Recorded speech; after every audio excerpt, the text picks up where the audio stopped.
know that your gut is the source of everything. Your gut health is so important. You can get out of the mold, you can get out of, the situation you're in, but whatever, you still need to heal and seal the gut. And so many people are walking around with leaky gut. And Welcome to Resolve IBS and IBD Naturally. I'm Courtney Cowie, a nutrition therapy and functional diagnostic nutrition practitioner. If you are struggling with the symptoms of IBS or IBD and want to get to the root cause of your symptoms so you can take back your health through a whole person approach, this podcast is for you. Just a disclaimer that the information I'm presenting in this podcast is for educational purposes only and should not be taken as medical advice. You should always consult a qualified practitioner before making any changes to your health or medical regimen. That being said, let's get on with the show. Today's episode is an interview with my friend and colleague, Patty Picinich. She's also trained as a functional diagnostic nutrition practitioner.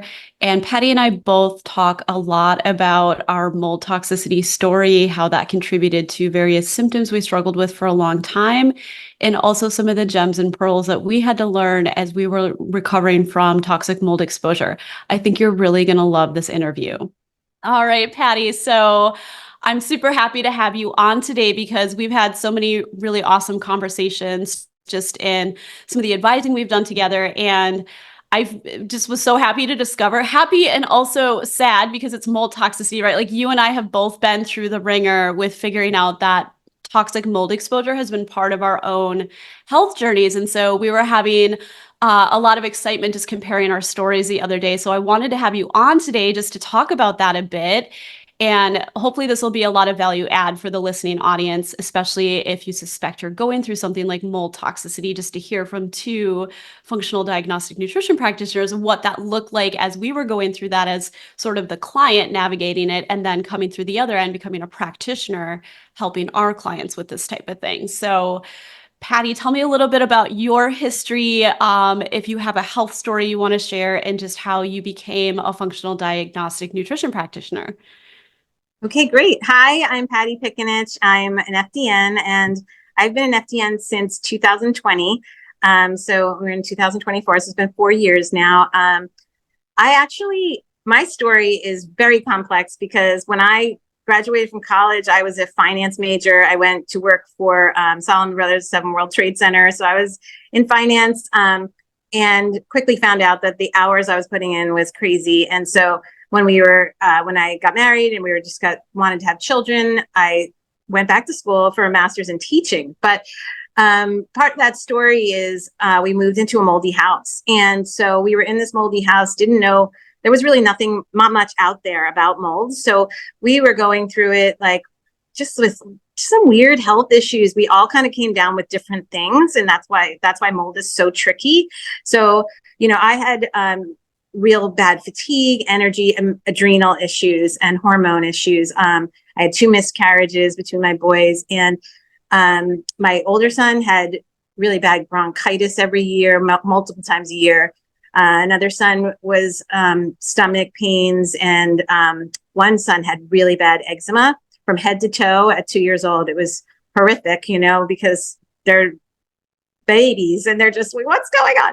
So anyway, all that to say is we didn't know. And then we did a big renovation on our home in probably after we had been living there for 10 or so years, and found all this mold underneath in the crawl space. And I went under there, ripped everything out with my bare hands, with no gloves, no mask, no nothing, just thinking I was mama bear and going to protect my kids. Did all the things wrong. So, learn from me. I now know what to do, and I'm an expert in it. I don't bleach it either because I did that too, but got really sick. And we actually ended up 3 years later moving from that house. We renovated and everything, but we had moved to Arizona for my husband's business. But all that to say is I'm still sick, and went to doctor again, looking for somebody. Finally got diagnosed that I had mold in my body. There's a urine test that you can do, multiple urine tests that we run as FDNs now. But back then I wasn't an FDN yet. So thankfully found this other doctor who did that for me.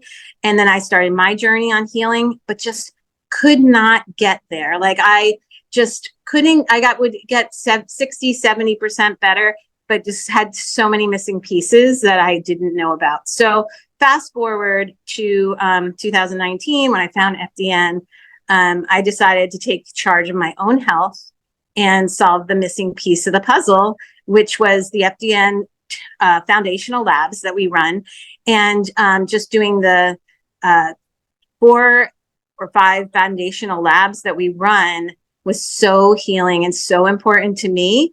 And I got my life back. I was so fatigued, and I really missed out on a lot of the stuff for my kids. I couldn't go to their basketball games, football games. It was just missing and not living life to the fullest. And now the picture is so much brighter and so much more vibrant that I just want to help others as well. So it's just given me purpose and a joy to be able to pay it forward and give this all my knowledge and the testing that I run to help others.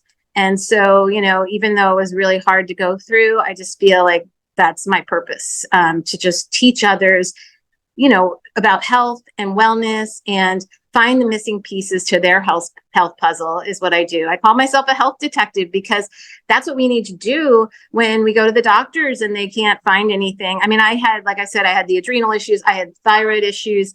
My hormones were just tanked.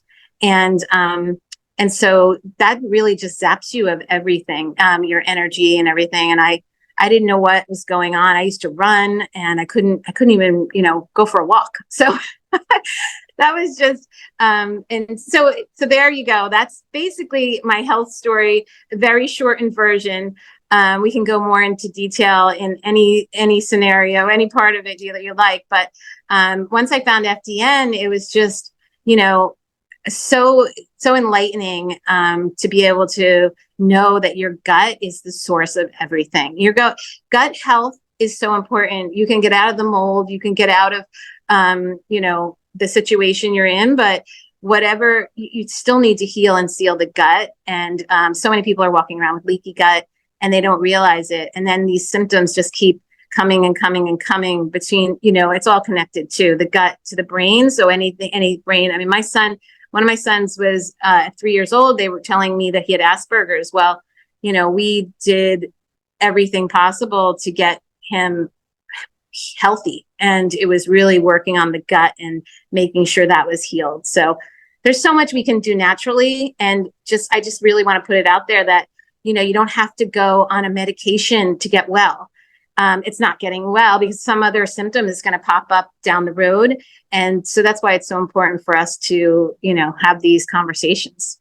Oh, for sure, Patty. No, that's such a great story. And there's like so many things you just said that I kind of want to like point out a little bit more and emphasize because they're so important. Like, it sounds like for you, this actually started like quite a while ago. Would you say this was like 15, 20 years back, or how far back would you say? Like, yeah. About far? 15, probably 15, maybe a little 17 years back. Yep. Yeah. Yeah. And I feel like, you know, for us, like functional medicine as a well-known entity in general, really, I don't think was a big thing even 15, 20 years ago. Like, I feel like people nowadays are more cognizant, like, oh, well, there's this alternative way to look at health and, you know, people who work more holistically and use herbal support and supplemental support. And, you know, that's becoming a little bit more mainstream in terms of just the general lay population understanding that. But then you add on the mold component, right? And I feel like I've been a practitioner before I was an FDN. I was a NTP, and I've been doing that for about 10 years now. And when I started that process, I had not even heard of mold toxicity, right? Like it wasn't being talked about. There weren't a lot of people doing podcasts back then, even too. That's kind of more of a relatively newer thing. And so I can only imagine, appreciate that you were, you know, this was like before even functional medicine was like a thing, let alone like mold toxicity being like talked about. I think the fact that finding mold in your home kind of accidentally was probably the huge, like, you know, gem in the mind, if you will, to start that process, even though I'm sure it was scary as hell because you find mold in your house. Most people know like this is a bad thing, right? But I think the common thread in your story that I certainly know I experienced, and I see this with a lot of the clients that I work with too, that have done a urine mycotoxin test, we're seeing high levels of metabolites, you know, mycotoxins coming out, is that there's just this level of complexity and also unresponsiveness there, right? Like they might have even seen pretty smart practitioners that might have a functional lean or maybe are totally functionally trained.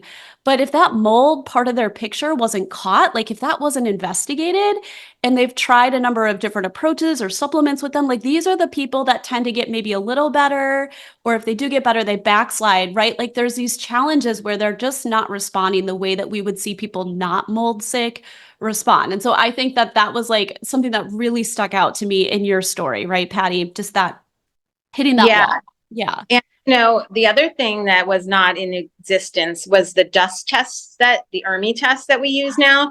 So Yeah. they didn't have that. So we would do the air test and they couldn't find it. So we suspected there was mold, but we could never get to the source and find it. And that's why, I finally found it when we did the renovation. But, going through that was really frustrating because that wasn't even out there either. So the ERMI test that we use now was, it was just air tests and swab. For sure.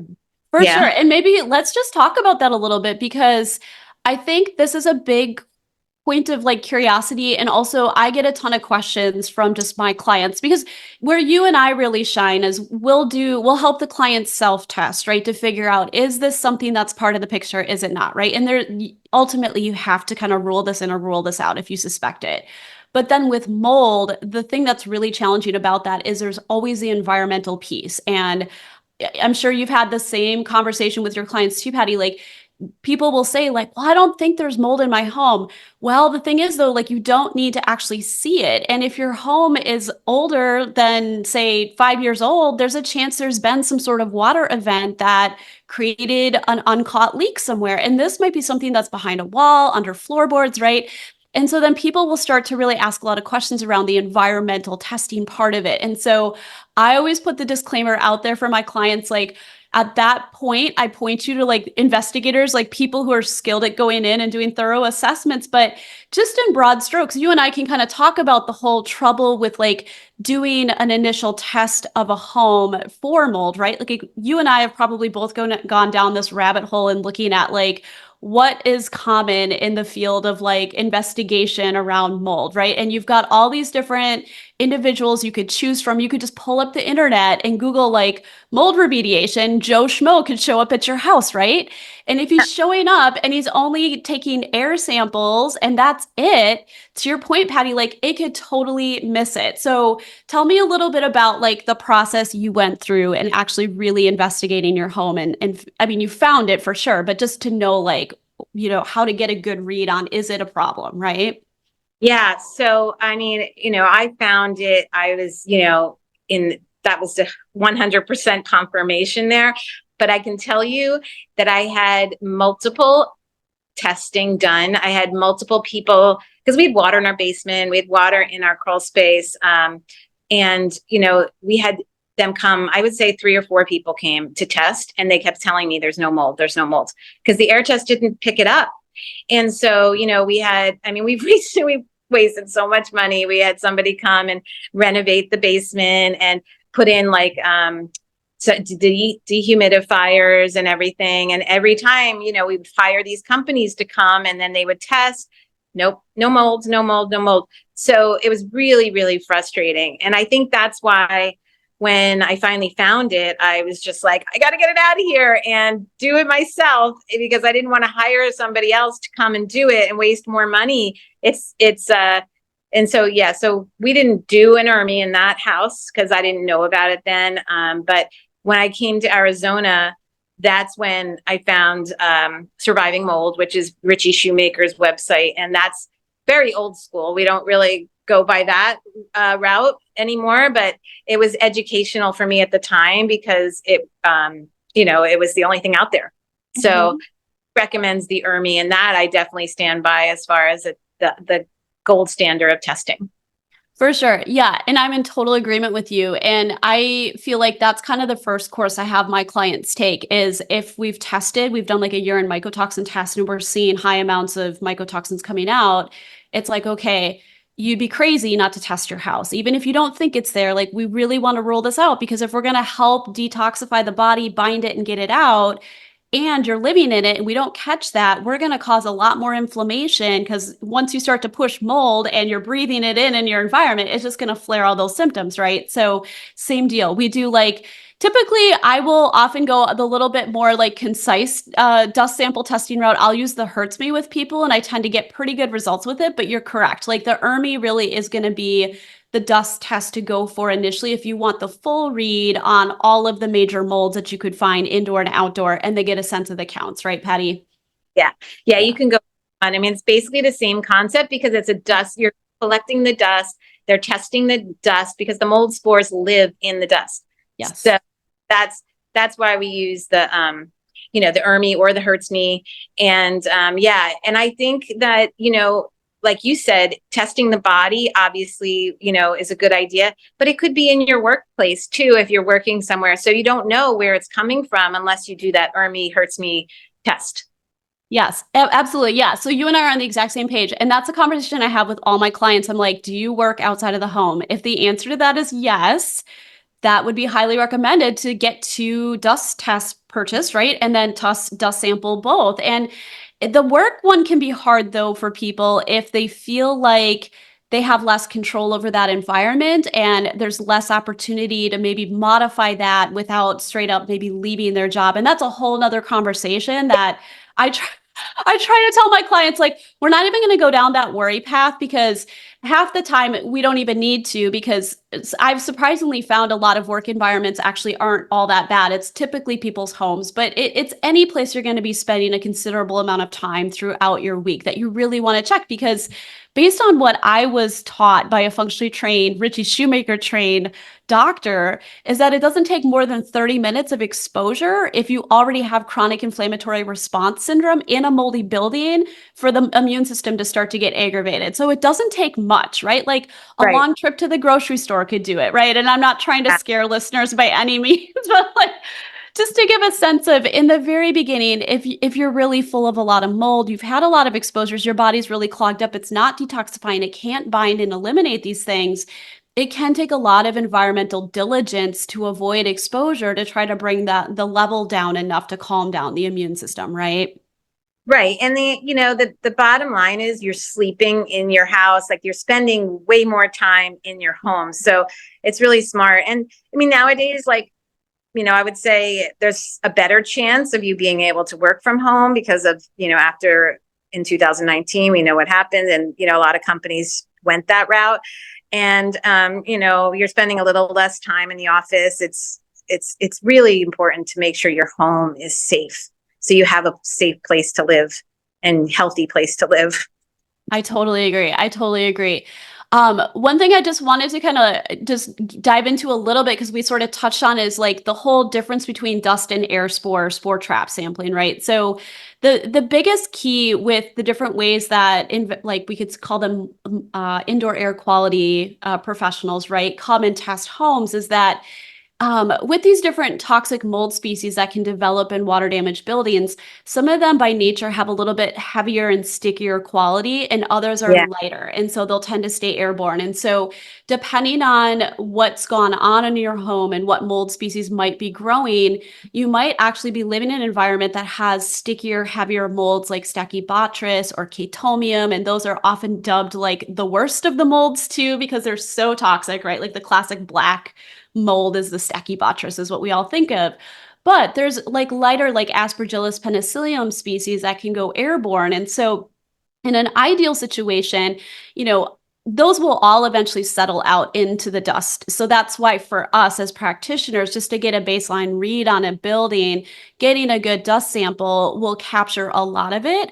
But sooner or later, to go that next step, having someone come in who could do a variety of different sampling, whether that's some spore trap of the air, dust sampling, maybe even like swab testing or, wall sampling, if it made sense in certain areas that could be prone to water leaks, that's really kind of that higher level of thorough investigation that often is needed when a client's like, I don't know where it is, but we know there's something wrong in the home, right? Yeah. Yeah. Yeah. And that's the tricky part. I think that everyone deals with that has mold toxicity is sometimes it's in the wall. Sometimes it's, it's not visible. I would say probably 90% of the time it's not visible. And that's where you have to do like more in-depth testing. But like you were saying, the ERMI is your first step to knowing if your house has mold. And then you have to find a trained professional who can come in, and they have, I think they have like guns that will, go into the wall to see where you suspect possibly and find moisture in the wall, or a moisture reader that, will find the wall that has the mold inside of it. And so there's, steps, right? We know that there's steps to go about it. And obviously, like the first step is let's do the dust test. Let's see what's in the home and then go from there. Exactly. Yeah, 100%. So let's talk a little bit about, I'd love to hear your story on this, Patty. So like in terms of like once in your first home, for example, that was the one, did you guys end up moving and leaving it after you kind of found the mold problem, or you did try to remediate? Yes, so we did remediate. Okay. We disclosed everything. They were fine with it, when they moved in, and the people that we sold the house to, we had done a huge renovation. We actually basically did. That's how we found it, right? We were in the process of doing a complete renovation of the first floor, and that's where it was. So we did all of that, and we left 3 years later. So we were, living in it, and we felt like it was safe. But like, we had talked about is just, I still had it in my body and I still had to detox that. And that's the important thing is when you move, it doesn't get removed from your body. You have to do steps you need to take to get rid of it. And like I said earlier, is like you get rid of it, but you also have to heal and seal the gut and work on, creating that great environment for your gut so that you're not picking up other things along the way, like bacteria, viruses, and parasites. And we can go, that's a whole nother rabbit hole we don't want to go down, but, the gut needs to be healed and sealed as well, because that mold does a number on your gut too. 100%. Actually, I'm so glad you brought that up because you had mentioned that earlier in your story, Patty, and I wanted to circle back to it. So yeah, something that I learned as I was kind of getting more skilled at understanding mold toxicity is that obviously you've probably seen this and learned this too, especially Richie Shoemaker's website has a lot of information about just how genetically certain people can be more susceptible to having these HLA haplotypes, right, that get activated by mold, and then that can kind of trigger the immune system to get confused and make it harder to actually tag, identify, bind, and eliminate these mold toxins. So there is that theory that prevails. But at the same time, there's this thought that, with the gut, people who have had a history of like lots of antibiotic use as kids, or just, and how many people is that? That's like the majority of people nowadays, right? Like whether it was for ear infections as a toddler. I mean, I know in my case, I was even on like tetracycline for acne as a teenager, right? Like all of those different things. So what's interesting is it does seem like the gut, if it's inherently vulnerable, and sometimes like you don't even know that. And I would argue a lot of the people that end up coming to us, literally their process of feeling unwell started years and years prior to them actually feeling the real overt symptoms. And it's all of these insults that happen from like, antibiotic use, or even sometimes people were prescribed rounds of steroids for different things, or life stresses, trauma, right? Like all of that can really, and then the standard American diet, how could I forget that? That's like such a huge one, right? Like just dietary dogma and just the increasing worsening of our food supply, right? Like it's not going the right direction. It hasn't been for a long time. All of that adds up. And so it creates this kind of like foundationally weakened gut. And then someone moves into a moldy home and the right like switch gets flipped. And it's like now the gut is really a mess. And now they've got mold toxicity, right? And so to your point, it's like, yes, they have to get out of the exposure, but sometimes that gut healing can take some time because they could be colonized with the mold toxins, like the mold spores even themselves creating toxins in the body, like you're mentioning. And then the gut itself has to be kind of now regenerated and almost strengthened to a point that gives them that resilience to be able to, in the future, potentially go into a moldy building for short periods of time and not re-trigger all of those old symptoms that were there, right?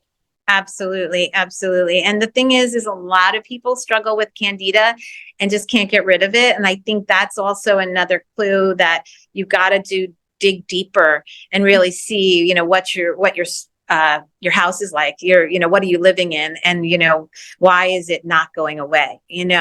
So that's super important too, that a lot of people don't realize.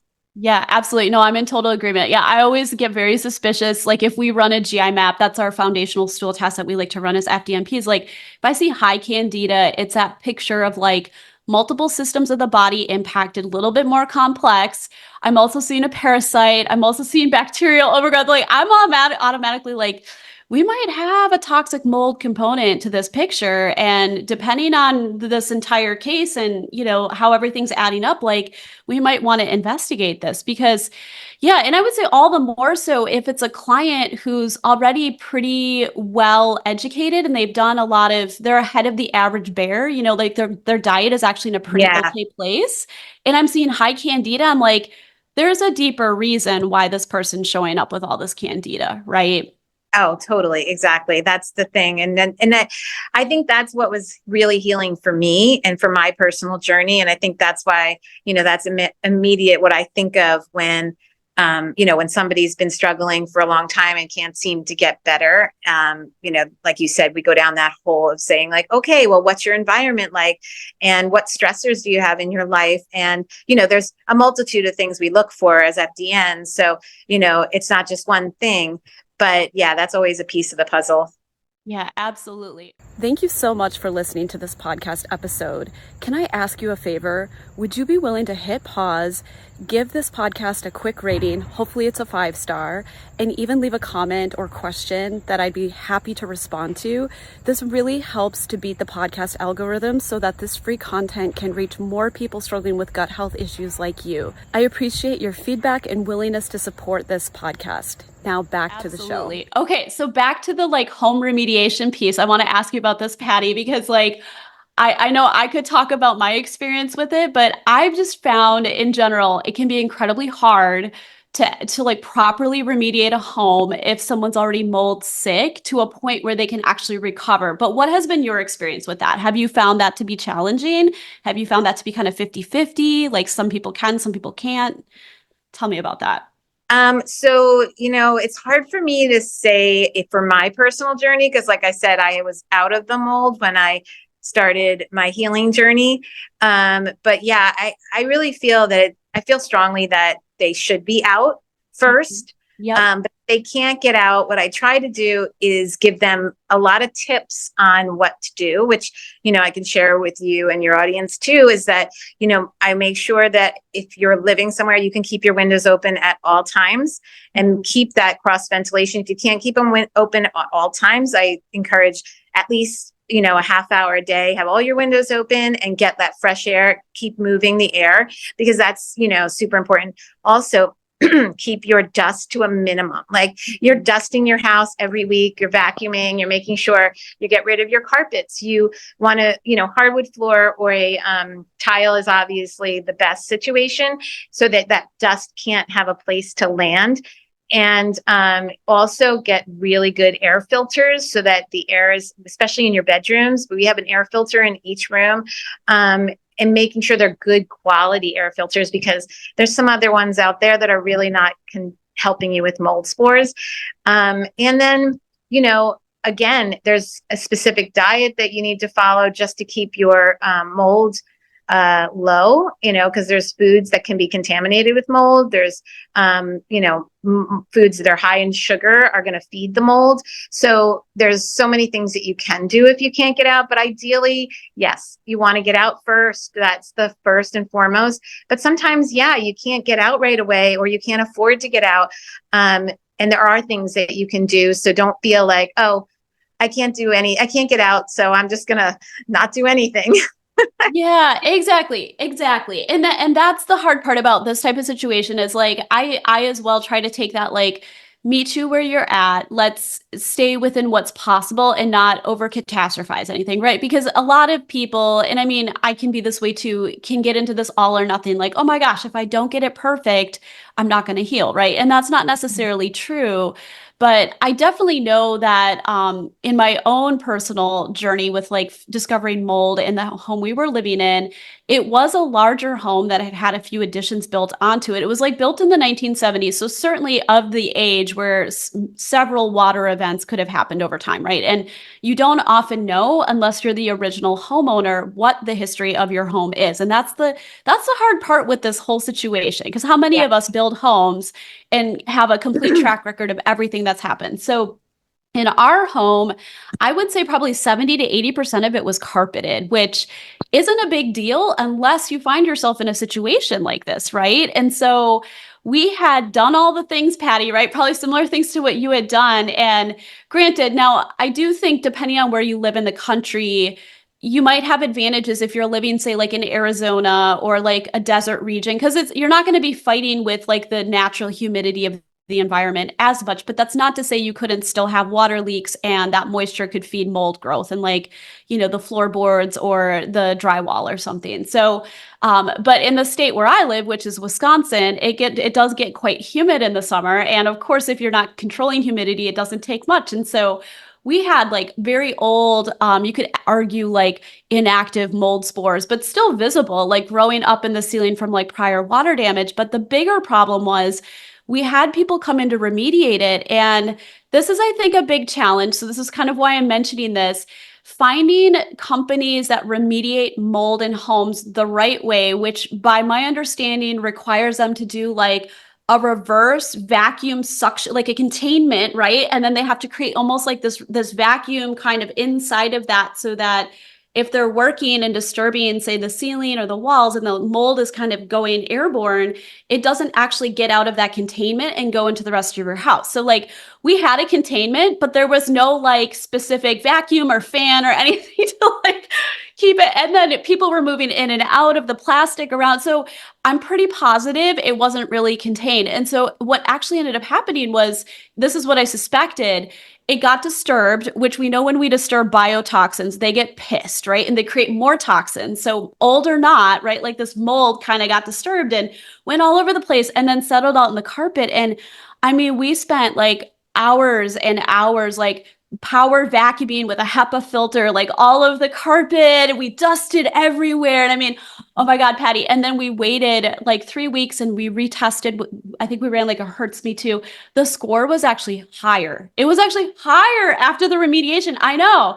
Then we did a second cleaning and the same damn thing. It came down maybe like 7 points or something. So, to dive into this, we'll direct you to Richard Shoemaker's site because he's got a lot of information around how to score these Hertz Me ERMI tests. But like point being, that there's a scoring system and we kind of use that as a reference point for how problematic is this environment. And so long story short, our house, we just got to this place where we were perplexed. It's like, we've done it. We're not going to pull all the carpet out because at that point I wasn't confident that we were actually getting potentially all of the sources because there could have been areas, it was a larger house that we just didn't know there were water damage. And we were kind of in a position where there were modifications we wanted to make on the house down the road anyhow. So I ended up fortuitously getting connected with a builder whose wife had gone through mold illness and worked with a Richie Shoemaker trained doctor. And that doctor then referred me to him. And so he ended up actually building us a home, which I think ultimately turned out for the best. But, I say this story to say that it can be possible sometimes to really try. And if you're really not seeing progress after remediating, sometimes that does put you in this really delicate position of like deciding, okay, is this as good as it's going to get? I'm going to just try to work with this now. Or sometimes people have to make that choice about, do I just ditch this house and Yeah. find an environment, right? Right. Yeah. Make a really good point because I do have clients that have been through it. And yeah, you have to have the right remediator. And like you said, it has to have that negative air machine. You have to have the tunnel going directly outside. I mean, these guys, when they come in and do it, they're like in a hazmat suit. So it's toxic. And so they're going in there. They should know exactly what they're doing. They should have only one entrance, like you said, not going opening and closing and, letting all that. It should go from the place that they're remediating to the outdoors. And if that's not happening, they're not doing it right. We actually did have a situation in Arizona where we were living at the time. We had a sink leak and it leaked behind our refrigerator, and it was bad. And we did have that like small little section remediated. And like you said, that's exactly, I vetted a bunch of different people and made sure that they knew what they were doing. And he did a great job. And we did do the ERMI afterwards, and it was a good score. So yes, it is super important that you find the right people. But I just want to put a message out there, like based on Courtney's story, like don't get defeated, because there are guys out there. It's just, really important that you make sure you have the right people. And, like I'm sure, Courtney, if you ever had an opportunity to have it again, you would be making sure that they know what they're doing and they're doing it all right. Absolutely. No, and that's spot on. And that's where like working with practitioners like us who have lived it for sure, but then also worked with other clients who have gone through this. I mean, the best thing we can do is just amass resources, right? And so I think you work with people all over the US, right? In terms of clients, Patty, you would take people like telehealth wise. I do too. So sometimes the tricky thing is you can know your area really well. Like being in Wisconsin, it's a little easier for me to find resources within the state, but that's not to say you can't, through different organizations, start to point people in the right direction. And I think that's exactly what you're hitting upon, is that you really do have to, like, I will give my clients like a list of screening questions if I'm not sure if the IAQ, that they're picking out in the state they live is totally mold qualified. Just like ask them these questions, and then these are the things you're listening for. And if they find somebody who's really well qualified, chances are they're hooked up with a really good remediation company too, because these guys that inspect, they want to do a good job inspecting, but they also want to, refer their clients to a company that they feel confident is going to come in and do remediation in the right way. And that's totally spot on. I just feel like in the area I live in this state, there isn't a lot of like super high quality diligence around, like you said, creating that like pathway to the outside, that negative vacuum suction. Like, I don't know what it is. I believe that the people are here, but they just aren't easy to find. So, just having a good practitioner at your disposal to help at least guide you through that can really make all the difference, and then save you potentially in the situation like I went through where our house actually got worse. And then we reached that point where it's like, I don't know if I want to continue to put more resources into this, because we actually had them come back and do a second remediation and clean it even more. And I mean, it didn't really change the situation. And then it's so hard when the mold goes all over the place and you've got carpet everywhere.